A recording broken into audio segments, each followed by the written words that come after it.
നമ്മുടെ മിത്രങ്ങൾ നമ്മുടെ ശത്രുക്കളായി മാറുന്നു എന്നുള്ളതാണ്. ഇവിടെ നമ്മുടെ രാജ്യമായിട്ട് ഏറ്റവും കൂടുതൽ മിത്രമായിട്ട് കഴിഞ്ഞിരുന്നതാണ് ശ്രീലങ്ക.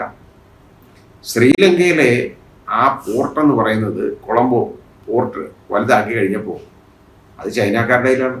ഇപ്പോൾ അത് നമുക്ക് വലിയ ഭീഷണിയല്ലേ ഇന്ത്യക്ക്. മാലിയിൽ അതേപോലെ ഇവർക്കൊരു താവളം, ചൈനീസ് താവളം വരികയാണെന്ന് പറയുന്നത് ഇന്ത്യക്ക് വലിയ ഭീഷണിയാണ്. ആ മേഖലയിൽ വലിയ ഭീഷണിയാണ്. ശ്രീലങ്കയിൽ ആൾറെഡി അങ്ങനെ പോയി കഴിഞ്ഞു. നമ്മുടെ രാജ്യത്തിന് ചുറ്റുമുള്ള ഭാഗങ്ങൾ കൈയടക്കാനായിട്ടുള്ള ഒരു ബോധപൂർവമായ ശ്രമമാണ് ചൈനയുടെ കയ്യിൽ നിന്നുള്ളത്. ആ ഭീഷണി അത് അവർ നല്ല രീതിയിൽ പ്രയോഗിക്കുന്നതാണ് ഇപ്പോൾ മാലിയിൽ. അതേപോലെ നമ്മുടെ ചുറ്റുമുള്ള മറ്റെല്ലാ രാജ്യങ്ങളിലും ഇത് ഇങ്ങനെ വരികയാണ്. ആ രീതിയിലേക്കാണ് ചൈനീസ് അധിനിവേശം അങ്ങ് കൊണ്ടുവന്നിട്ട് ഇന്ത്യയെ ഒരു കുടുക്കിനകത്താക്കാനുള്ള ഒരു ശ്രമമാണ്. അതിൻ്റെ ഭാഗമായിട്ട് ആണ് ഇത്തരം നടപടികളെന്ന് നമുക്ക് സംശയിക്കാം. ഇപ്പോഴത്തെ പ്രസിഡന്റ് ആവശ്യം അതാണ് നമ്മൾ കാണേണ്ടത് കേട്ടോ. കാരണം ആ കാലാവസ്ഥയിൽ വന്ന മാറ്റം ഒന്ന് ആലോചിച്ച് നോക്കും. അവർക്ക് വൈരാഗ്യം വരാനുള്ള കാരണം എന്ന് പറയുന്നത് അവരോടുള്ള ഒരു നയത്തിൻ്റെ ഒരു പ്രശ്നമാണ് എന്ന് നമുക്ക് കരുതാം. ഒരുപാട് സഹായങ്ങളൊക്കെ ഇന്ത്യ അവർക്ക് ചെയ്തിട്ടുണ്ട്. ഇവിടുന്ന് ഒരുപാട് സഞ്ചാരികൾ ഏറ്റവും കൂടുതൽ ചെല്ലുന്നത്, വിനോദസഞ്ചാരികൾ അവിടെ സന്ദർശിക്കുന്നത് ഇന്ത്യയിൽ നിന്നാണ്. ആ നാടിൻ്റെ ഏറ്റവും വലിയ വരുമാനം എന്ന് പറയുന്നത് വിനോദസഞ്ചാര മേഖല തന്നെയാണ്. വേറൊന്നുമല്ല, അതും ഫിഷിങ്ങും. അല്ല വേറെ ഒന്നുമില്ല. അവിടെ വിനോദസഞ്ചാരികൾ ചെല്ലും, അവിടെ പണമൊക്കെ മുടക്കും. അത് നല്ല ചിലവാണ് അവിടെ കേട്ടോ. പണം ഒരുപാട് ചിലവാകും പോയാൽ. അവിടെ അത്രയും കോസ്റ്റ്ലിയാണ് പല കാര്യങ്ങളും. അവിടെ നമ്മൾ ചെന്ന് കഴിഞ്ഞ് വിനോദസഞ്ചാരികളെല്ലാം ചെല്ലും. അത് കൂടാതെ അവർക്ക് പിന്നെ ഫിഷിങ്, അതുകൊണ്ട് വലിയ ഹാർബറും അതുമൊക്കെ ഉള്ളതാണ്. ഇതല്ലാതെ അവർക്ക് വേറെ കാര്യങ്ങളില്ല. അപ്പൊ അവർക്ക് വേണ്ടിയിരുന്നത് വിനോദസഞ്ചാരികൾ. യഥാർത്ഥ ഇന്ത്യയിൽ നിന്നാണ് ഏറ്റവും കൂടുതൽ ആളുകൾ പോകുന്നത്. ഞാൻ അവിടെ ചൈനക്കാരൊന്നും ഞാൻ കണ്ടിട്ടില്ല. അപ്പോൾ ഈ അടുത്ത സമയത്ത് പിന്നെ ചൈനീസ് ഗവൺമെന്റുമായിട്ട് ഇവരങ്ങടുത്തു, ഇപ്പോഴത്തെ ഭരണാധികാരികൾ. കാരണം നോക്കിയപ്പോൾ ഇന്ത്യയുടെ ശത്രുവാണല്ലോ ചൈന യഥാർത്ഥത്തിൽ. അപ്പോൾ ഇന്ത്യയുടെ താല്പര്യം അവർക്ക് ഇല്ലാതായപ്പോൾ ചൈനയിൽ ആണ്. അതുപോലെ ഓരോ ഗവൺമെന്റ് അവിടെ അധികാരത്തിൽ ഓരോ ഇലക്ഷൻ കഴിഞ്ഞ് പുതിയ അധികാരി വരുമ്പോൾ, പ്രസിഡന്റ് വരുമ്പോൾ ആദ്യം അവർ സന്ദർശിച്ചുകൊണ്ടിരുന്നത് അവിടുത്തെ ഒരു കൺവെൻഷനാണ്. അത് ആ രീതിയിൽ ഇന്ത്യയിലാണ് വന്നുകൊണ്ടിരുന്നത്. ആദ്യത്തെ സന്ദർശനം ഇന്ത്യയാണ്. ഇപ്രാവശ്യം അതങ്ങ് മാറ്റി. ഇപ്രാവശ്യത്തെ ഭരണാധികാരി ചുമതല ഏറ്റെടുക്കഴിഞ്ഞപ്പോൾ ആദ്യത്തെ അദ്ദേഹത്തിന്റെ സന്ദർശനം തുർക്കിയിലേക്കായിരുന്നു. പിന്നെ മറ്റു പല രാജ്യങ്ങളിലൊക്കെ പോയിട്ട് മൂന്നാമത് ഇനിയിപ്പോൾ അത് കഴിഞ്ഞ് പിന്നെ പോയത് ചൈനയിലേക്കാണ്. ചൈനയിൽ പോയിട്ട് അവിടെ അവരോട് അഭ്യർത്ഥിക്കുകയാണ് അവിടുന്ന് വിനോദസഞ്ചാരികളെ ഏറ്റവും കൂടുതൽ അങ്ങോട്ട് പറഞ്ഞയക്കണം. ഇപ്പം ചൈനക്കാർ ഒരുപാട് പേര് സഞ്ചരിക്കുന്നുണ്ട് കേട്ടോ. ലോകത്ത് ഒരുപാട് ഇപ്പം യാത്ര ചെയ്യുന്ന സഞ്ചരിക്കുന്നുണ്ട്. കാരണം ഞാൻ ഈ ലോകത്ത് പല രാജ്യങ്ങളിലും ഇങ്ങനെ പോകുന്നതുകൊണ്ട് അവിടെയൊക്കെ ഒരുപാട് പേരെ ചൈനക്കാരെ ഞാൻ കാണാറുണ്ട്.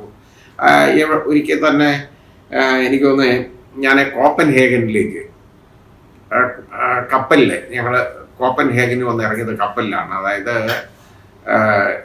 ഓസ്ലോയിൽ നിന്ന്, നോർവേയുടെ തലസ്ഥാനമായ ഓസ്ലോയിൽ നിന്ന് ഒരു ഓവർനൈറ്റ് ജേണിയാണ് ആ കപ്പലിനകത്ത്. നല്ല ഒരു ട്രിപ്പാണ്. ആ കപ്പൽ കയറിയപ്പോൾ അതിനകത്ത് ഭൂരിപക്ഷം ആളുകളും ചൈനക്കാരാണ് യാത്രികർ. എന്ന് പറഞ്ഞ പോലെ അവർ ഒരുപാട് യാത്ര ചെയ്യുന്നുണ്ട്. മുമ്പൊരു കാലത്ത്, ഇപ്പം അത്രയും കാണാനില്ല. ദുബായ് നമ്മൾ എയർപോർട്ടിലോട്ട് രാവിലെ നിന്ന് ഇറങ്ങി കഴിഞ്ഞ് കഴിഞ്ഞാൽ മുഴുവൻ ചൈനക്കാരെയാണ് കാണുന്നത്, വേറെ കാര്യം കാണാനില്ല. ആ രീതിയിലാണ് വന്ന് ഇറങ്ങിക്കൊണ്ടിരിക്കുന്നത് അവർ മുഴുവൻ. ഇപ്പൊ അത് ദുബായ് സന്ദർശനം അവരുടെ ഇപ്പോൾ കുറച്ച് കുറഞ്ഞിട്ടുണ്ടെന്ന് എനിക്ക് തോന്നുന്നു. കാരണം ഇപ്പോഴടുത്തൊക്കെ ഞാൻ പോയിട്ടുള്ളപ്പോഴൊന്നും ഇപ്പൊ അവരെ അധികം കാണുന്നില്ല. പക്ഷേ ലോകത്ത് പല ഭാഗങ്ങളിലും സഞ്ചരിക്കുന്നുണ്ട്. അപ്പൊ അവര് വിനോദസഞ്ചാരികൾ എന്നുള്ള നിലയ്ക്ക് അവർ ഒരുപാട് രാജ്യങ്ങൾ സന്ദർശിക്കുന്നുണ്ട് ചൈനക്കാര്. ആ കൂട്ടത്തിലാണ് ഇവിടുത്തെ മാലിയുടെ പ്രസിഡന്റ് പോയിട്ട് നേരെ ചൈനീസ് ഗവൺമെന്റിനോട് അഭ്യർത്ഥിക്കുകയാണ് ഇവിടുന്ന് ഏറ്റവും കൂടുതൽ ആളുകൾ വിനോദസഞ്ചാരികളെ അങ്ങോട്ട് പറഞ്ഞയക്കണം എന്ന്.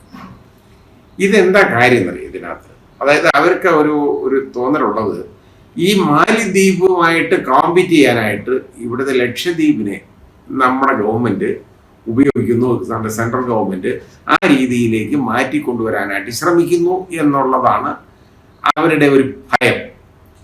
അവരുടെ ഏക വരുമാനം എന്ന് പറയുന്നത് ഞാൻ പറഞ്ഞില്ലേ, മെയിനായിട്ടുള്ള വരുമാനം വിനോദസഞ്ചാരം മാത്രമാണ്.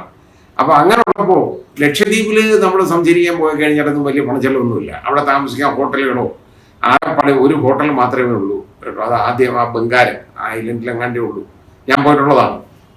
ബാക്കി ബാക്കി കടമത്തൊക്കെയാണ് നല്ല ദ്വീപുള്ളത്. പക്ഷേ ആ കടമത്തൊക്കെ നമ്മളെ സ്പോർട്സുകാരുടെ ഒരു ഒരു ആ ഡിപ്പാർട്ട്മെൻറ്റിൻ്റെ ഒരു ഹോസ്റ്റല് പോലെ ഒരു ലോഡ്ജ് ഉണ്ട്, ഹോട്ടലാണ്.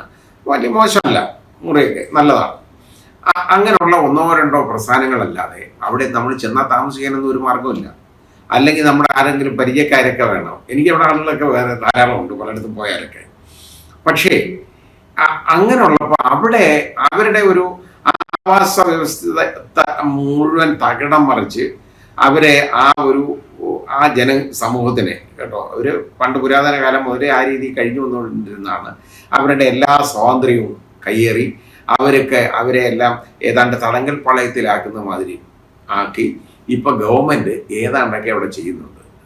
ആർക്കൊക്കെയോ ഇത് എഴുതി കൊടുക്കാനോ ദ്വീപിനകത്ത് ഏതെങ്കിലും ഹോട്ടലൊക്കെ എസ്റ്റാബ്ലിഷ് ചെയ്യാനോ ഒക്കെ നടക്കുന്നുണ്ട്. അവരുടെ തീരുമാനമാണ് നടക്കുന്നത്. അപ്പോൾ അത് മുൻകൂട്ടി കണ്ടുകൊണ്ടാണ് മാലിക്കാർ ഇതിനെതിരെ ഇന്ത്യക്കെതിരെ പ്രവർത്തിക്കുന്നതെന്നാണ് നമുക്ക് മനസ്സിലാക്കാൻ പറ്റുന്നത്. കാരണം വിനോദസഞ്ചാര മേഖലയിൽ ഈ ലക്ഷദ്വീപിനെ ഉയർത്തിക്കൊണ്ടു കഴിഞ്ഞാൽ, ഈ ദ്വീപ സമൂഹമാണല്ലോ ലക്ഷദ്വീപും കൊണ്ടുവന്നു കഴിഞ്ഞാൽ ഈ മാലിയുടെ വരുമാനം പോകും. ആ രീതിയാണ്. കാരണം മാലിയുടെ ചിലവ് എന്തായാലും ഇവിടെ വരികയില്ല. അപ്പം അങ്ങനെ വരാത്തപ്പോൾ ഇവിടെ ഏതായാലും ഇവരെ ഇത് ഉയർത്തിക്കൊണ്ടുവന്നു കഴിഞ്ഞാൽ അവർക്ക് പിൽക്കാലത്തൊരു ഭീഷണിയാകും എന്നൊരു ഭയം അവരുടെ മനസ്സിലുണ്ട്. ആ ഭയം കൊണ്ടായിരിക്കാം ഈ രീതിയിലുള്ള പ്രവർത്തനം. അത് കൂടാതെ അവിടുത്തെ 3 മന്ത്രിമാർ ഇതേ മന്ത്രിസഭയിലെ 3 മന്ത്രിമാർ ശ്രീ നരേന്ദ്രമോദിക്ക് എതിരായിട്ട്, ഇന്ത്യൻ പ്രധാനമന്ത്രിക്ക് എതിരായിട്ട് വളരെയധികം ആ രീതിയിൽ ആക്ഷേപകരമായുള്ള പ്രസ്ഥാനങ്ങളും സംസാരങ്ങളും ഉണ്ടായത് കേട്ടോ. അദ്ദേഹത്തിന് ഊഹിച്ചേക്കുന്നതൊക്കെ വളരെ മോശമായ രീതിയിലാണ്. ആ രീതി വന്നു. പിന്നെ അത് വന്നു കഴിഞ്ഞപ്പോഴത്തേക്ക് ഒരുപാട് പല കോണുകളിൽ നിന്ന് അതിന് എതിർപ്പുണ്ടായി. ആ എതിർപ്പ് വന്നു കഴിഞ്ഞപ്പോൾ ആ മന്ത്രിമാരുടെ പണി പോയി എന്നുള്ളതാണ് സംഭവിച്ചിരുന്നത്. അപ്പം ഇത് പക്ഷേ നമ്മൾ തിരിച്ചറിയേണ്ടത് നമ്മുടെ മിത്രങ്ങൾ നമ്മുടെ ശത്രുക്കളായി മാറുന്നു എന്നുള്ളതാണ്. ഇവിടെ നമ്മുടെ രാജ്യമായിട്ട് ഏറ്റവും കൂടുതൽ മിത്രമായിട്ട് കഴിഞ്ഞിരുന്നതാണ് ശ്രീലങ്ക. ശ്രീലങ്കയിലെ ആ പോർട്ട് എന്ന് പറയുന്നത് കൊളംബോ പോർട്ട് വലുതാക്കി കഴിഞ്ഞപ്പോൾ അത് ചൈനക്കാരുടെ കയ്യിലാണ് ഇപ്പോൾ. അത് നമുക്ക് വലിയ ഭീഷണിയല്ലേ ഇന്ത്യക്ക്. മാലിയിൽ അതേപോലെ ഇവർക്കൊരു താവളം, ചൈനീസ് താവളം വരികയാണെന്ന് പറയുന്നത് ഇന്ത്യക്ക് വലിയ ഭീഷണിയാണ്. ആ മേഖലയിൽ വലിയ ഭീഷണിയാണ്. ശ്രീലങ്കയിൽ ആൾറെഡി അങ്ങനെ പോയി കഴിഞ്ഞു. നമ്മുടെ രാജ്യത്തിന് ചുറ്റുമുള്ള ഭാഗങ്ങൾ കൈയടക്കാനായിട്ടുള്ള ഒരു ബോധപൂർവമായ ശ്രമമാണ് ചൈനയുടെ കയ്യിൽ നിന്നുള്ളത്. ആ ഭീഷണി അത് അവർ നല്ല രീതിയിൽ പ്രയോഗിക്കുന്നതാണ് ഇപ്പോൾ മാലിയിൽ. അതേപോലെ നമ്മുടെ ചുറ്റുമുള്ള മറ്റെല്ലാ രാജ്യങ്ങളിലും ഇത് ഇങ്ങനെ വരികയാണ്. ആ രീതിയിലേക്കാണ് ചൈനീസ് അധിനിവേശം അങ്ങ് കൊണ്ടുവന്നിട്ട് ഇന്ത്യയെ ഒരു കുടുക്കിനകത്താക്കാനുള്ള ഒരു ശ്രമമാണ്. അതിൻ്റെ ഭാഗമായിട്ട് ആണ് ഇത്തരം നടപടികളെന്ന് നമുക്ക് സംശയിക്കാം.